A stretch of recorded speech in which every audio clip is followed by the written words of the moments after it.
Hello everybody and welcome to the building of this Mercury Matador. The model is, I would say, in its final straits in terms of construction. There's still some work to do on the fuselage regarding the location of the radio gear and installing a couple of little bits and pieces at the front end. But before I do that, I want to have a rough idea where the CG is. And to help me do that, I'm actually going to cover all the flying surfaces, the wings, the horizontal stab and the fin, and then we'll mock things up to get an idea of where the CG is. If it works out correctly, I'll have enough room and space to move the battery, the two servos and the receiver back and forth to achieve a good CG without adding any weight. So with that in mind, let's have a look at the covering. Well, I've thought long and hard about the covering, and I'd originally gone for, I was going to cover it in doculam and then tissue. However, the doculam has run out. I haven't got any more left. I need to get round to getting some. The only problem is it seems to come in huge rolls. But never mind. But I want something that's in keeping with the spirit of the model, and also it's got a little bit of toughness about it because it is a radio control model after all. And what I'm going with is actually Solartex. I've got a few bits and pieces of Solartex left. I didn't want to use a film. I wanted to use something with some texture to it, and this is the colour scheme. I'm going with yellow and red in keeping with the Matador for the blood and the sand. The wings are primarily going to be in yellow, the flying surface is in yellow, fuselage red. I may put some red along the leading edge and down the centre here. So without further ado, let's get set up and ready to cover the wings. And I'll briefly go through how I'm going to do that. Perhaps do some of it as a time lapse. Join in the fun. So let's have a look. This is the setup. I'm using an analog iron. There's nothing special about it, digital or otherwise. It cost me £5 at a swap meet. A pair of scissors, which I nominally keep only for cutting material, but you know how it is, they get used for other things and become blunt. I'll try my best. I'm going to look for a new blade in the knife. That'll need to come out. I'll replace this blade. You always want a fresh blade for a new project. As is always the case, I'm starting with covering the underside first in yellow. The top will be yellow, but I think I'm going to put red along the edge and in the centre to match up with the fuselage, which is going to be red. So first thing, let's get this yellow laid out and trimmed. You can also see, I hope I've got a long ruler there. That'll come in handy in a pencil for marking off. So, here we go.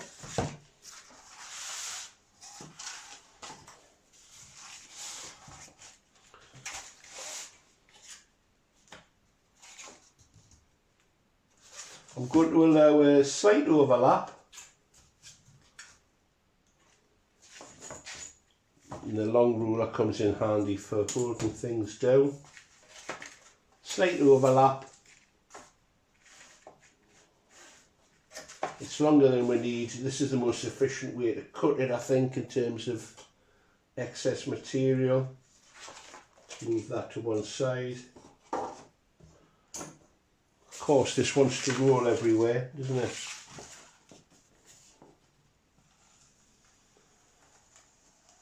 This pinning board is getting abused now. I think before I start the next build, this will get thrown away and I'll get a new piece out. It's only plasterboard. It works extremely well. Now, I never do so, but this backing's excellent for pinning down. So when you actually pin down your plans and cover them, it's better than food wrap, a lot better. So I'm going to try and save that. It may come in handy. Now the iron's hotter than I want it to be because I was using it with Doculam. Doculam is, I find that it needs a higher shrinking temperature.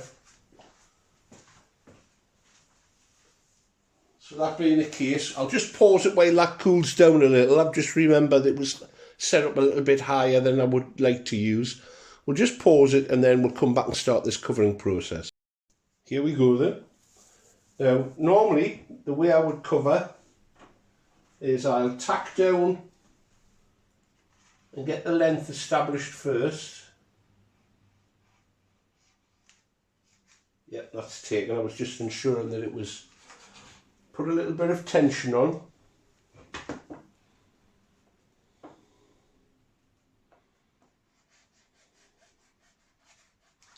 So it's lengthways first. Then get a tack in the middle. Keep the tension on. So it's now tacked in 4 places. And now basically I'm going to tack between every main fixing point and work around until eventually the whole thing is covered. I'm putting a little tension on it.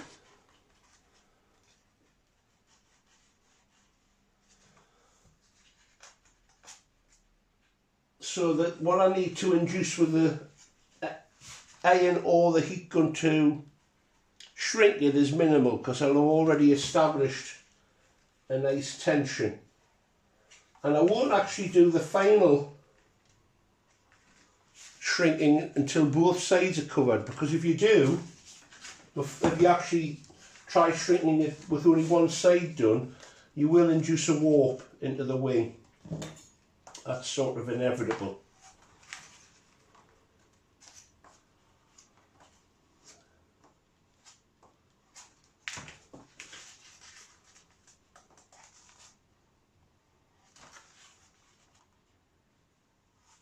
It's very satisfying, this.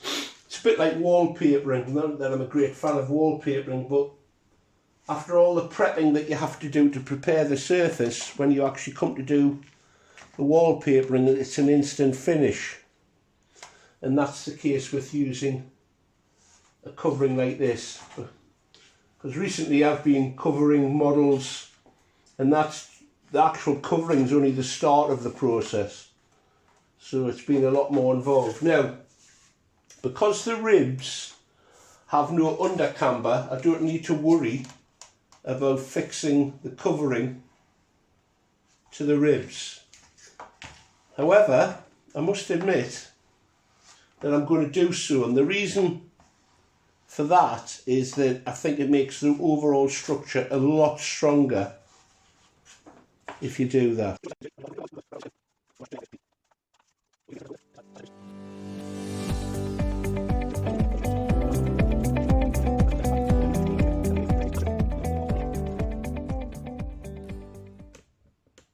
Here we are lined up.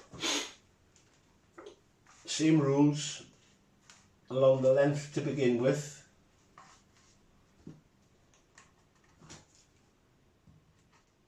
Get this side tacked down first, or this direction first.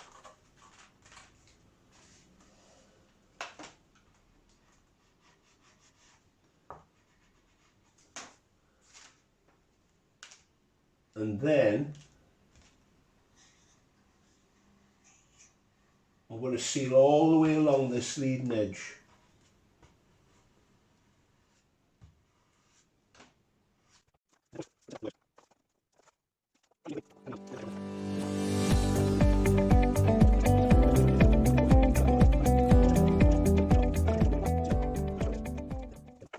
That we just need an overlap, and I want a nice straight edge on that overlap.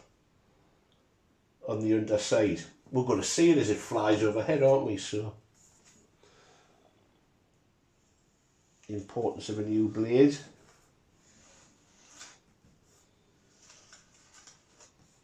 Using a textured finish, a Solartex or a Tex or anything like that, wears the blade out a lot quicker, I find, than working with put a nick in there, working with solar film or foil, as the Petrinsky brothers call it.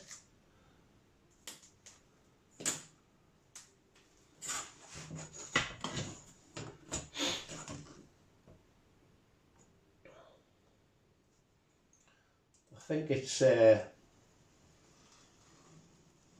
Blas who does the covering in the household.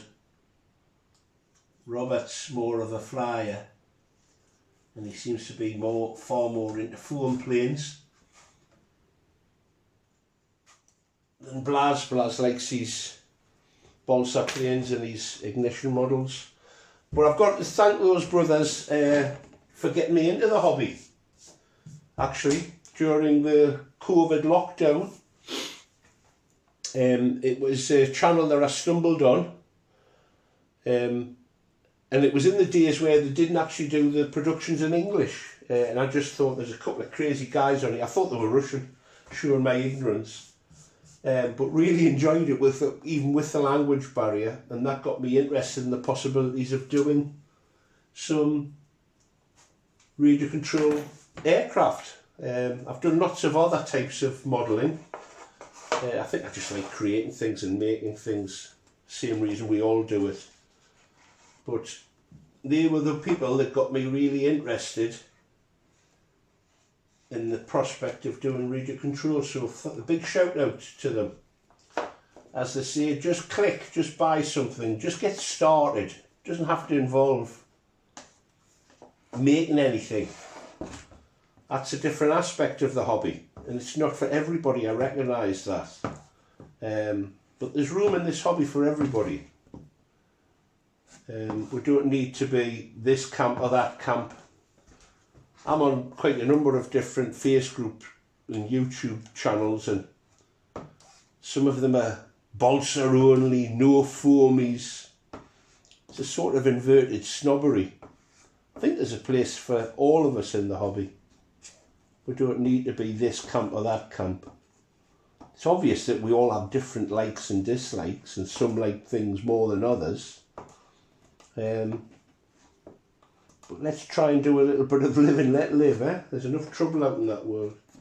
Right, that's going to leave a nice neat edge, so that when I fold it over and heat it over now, it doesn't look like an unsightly mess.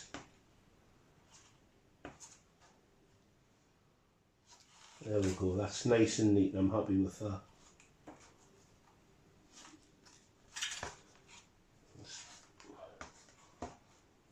It's a joy to work with this stuff. I know if you've got to buy it new, it's very expensive. I think it's very expensive. I tend to keep an eye out at swap meets, and I've got a whole collection of different coverings. Whether I ever use them all, I don't know. They'll be passed on to somebody else, no doubt, at some stage.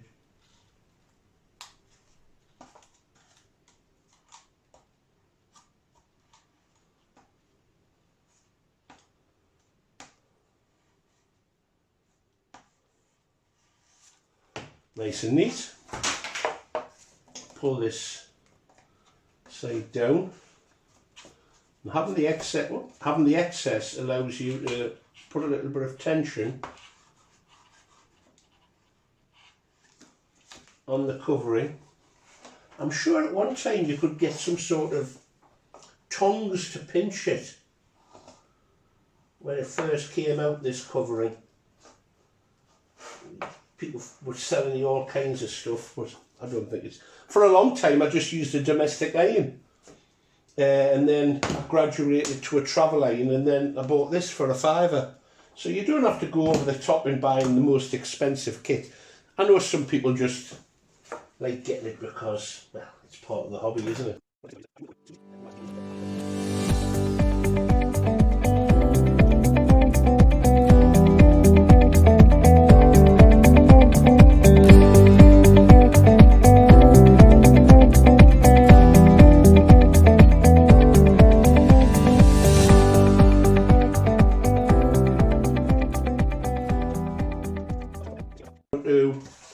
lay that down, and with the steel rule and the blade, hopefully get a nice straight edge to it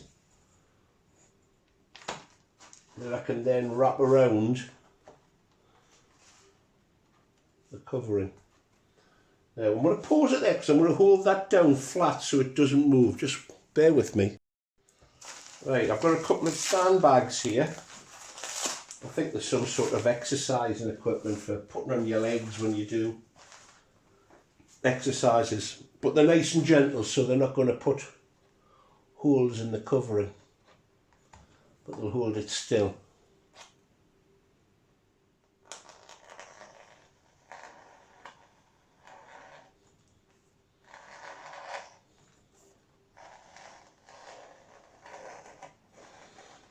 You know, it sounds heavier when I'm cutting it. Definite difference between the yellow and the red.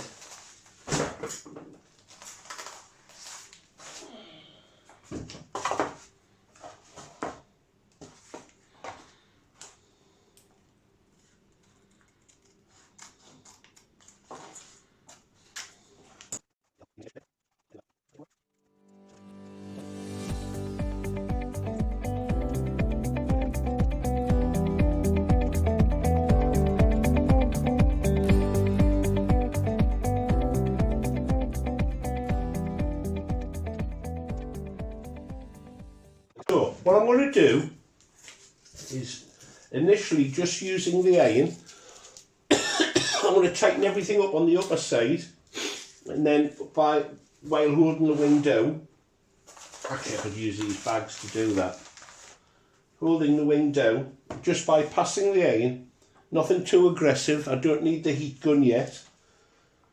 In fact, I prefer to avoid the heat gun unless I've really got to. Stubborn creases and the like. The yellow in particular changes, and now I'm doing a little bit, wait a moment, I'm all tangled up here. I'm doing a little bit in this end, then I'll do this end a little bit, and then I'll do a bit in the middle and then work out, just so that the tension on the covering is even. Doing them a pair of ribs at a time. Yes, when you're going over the yellow, it tends to become like a very slight orange tint that you'll probably not be able to see on the video. Video never picks up the same quality of vision that your eyes do, thank goodness for me. Otherwise you'd see how sloppy my work is sometimes.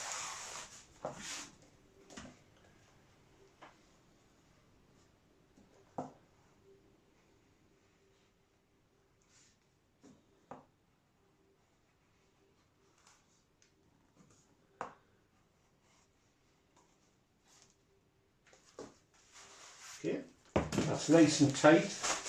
No need to resort to the heat gun. Now I'll do the same on this side.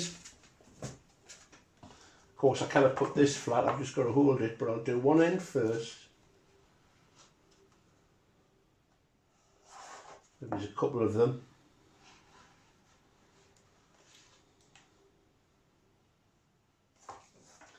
Flick it round to do the other end. Same logic.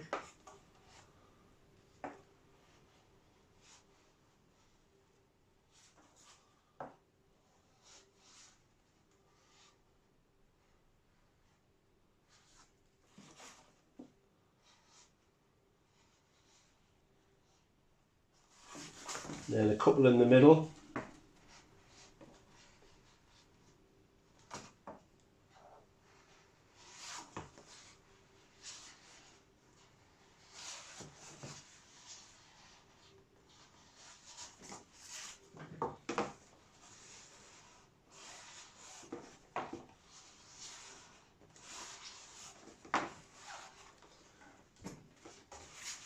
Check that it's warp free. Yep, seems to be. I hope you agree with me, that's a lovely colour, lovely finish. I'll cover the other side let you see it all done, and then leave you to have a go. Thanks for watching. Hope you've enjoyed this little interlude with a little covering session. Subscribe if you haven't done so. You'll see this model finished that way. And give it a thumbs up if you don't mind. It helps me in terms of the algorithms. Thank you very much. Bye now.